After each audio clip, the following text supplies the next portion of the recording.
मनीषा की मौत मर्डर था या कोई सोची समझी साजिश? तो चलिए शुरू से शुरू करते हैं। हरियाणा के भिवंडी के लक्ष्मण नगर गांव में मनीषा नाम की एक लड़की माता पिता के साथ रहती है। परिवार की हालत बहुत ही तंग है। उसके पिता दूर दराज देश में मजदूरी करते हैं और माता एक हाउसवाइफ है। मनीषा ने हाल ही में 12वीं की परीक्षा पास की थी। उसने सोचा कि वो अपने परिवार की मदद करेगी। उसने पास ही के स्कूल में पार्ट टाइम टीचर की जॉब भी ले ली थी, लेकिन वो आगे अभी भी पढ़ाई करना चाहती थी। अगस्त को हमेशा की तरह मनीषा स्कूल गई और फिर उसे पता चला कि बीएससी नर्सिंग के फॉर्म डल रहे हैं, इसलिए वो परेशान हो गई। उसने सोचा कि वो फॉर्म के बारे में जल्द से जल्द पता लगाएगी। उसने अपने पिताजी को कॉल किया और उन्हें कहा कि मुझे आने में थोड़ा लेट हो जाएगा क्योंकि कॉलेज जाकर नर्सिंग के फॉर्म के बारे में पता लगाना चाहती हूँ। इतना बोलते ही उसका फोन कट हो गया और फिर उसी समय उसके पिता ने भी उसे कॉल लगाने की कोशिश की, लेकिन सामने कॉल बंद आया। मनीषा को बार बार कॉल किए थे, लेकिन मैंने फोन नहीं उठाया। हमेशा जो होता है, एक पिता के मन में एक अजीब सा डर बैठ गया कि उसकी बेटी के साथ क्या हुआ, क्यों उसकी बेटी फोन नहीं उठा रही है।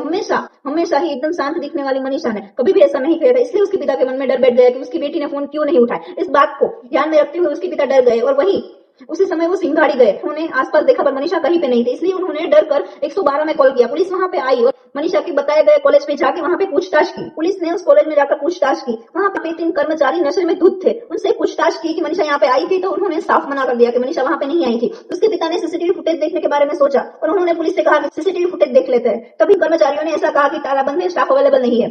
और फिर इस बात को इग्नोर किया गया और पुलिस ने एक पिता से कुछ ऐसा बोला कि आपकी बेटी पिकनिक मनाने चली गई होगी किसी और के साथ, 2-3 दिन में शादी का कार्ड लेकर वापस जरूर आ जाएगी। पुलिस के मुंह से ये बात सुनकर उनके पिता टूट गए। आखिर कोई किसी की बेटी के बारे में ऐसा कैसे कह सकता है? सर, पुलिस हमारी सेफ्टी के लिए होती है, लेकिन पुलिस वाले ही हमारे साथ ऐसा बिहेव करेंगे, हमें कोई आंसर नहीं देगी तो कैसे चलेगा? उन पुलिस वालों ने ना ही कोई एक्शन लिया। 12 अगस्त को भी कुछ ऐसा ही हुआ। पुलिस वालों ने ना तो कोई एफआईआर दर्ज की, ना तो कोई एक्शन लिया।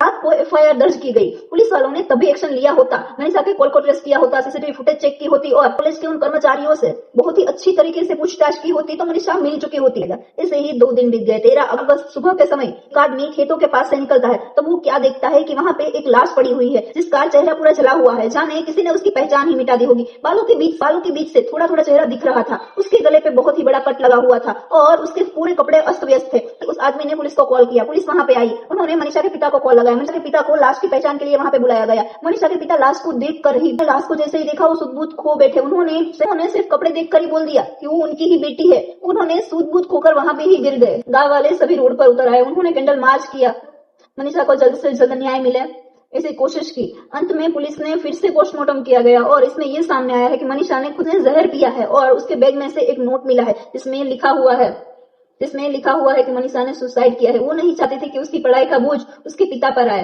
लेकिन उसके पिता ने ऐसा कहा है कि मैं अपने आप को बेचकर भी तुम्हें पढ़ाता, तुम्हें ऐसा करने की कोई जरूरत नहीं है। और को न्याय मिलेगा क्या? वो सारी बातें सच है? उसका पोस्टमार्टम में आया हुआ रिपोर्ट सच है? मैं ऐसा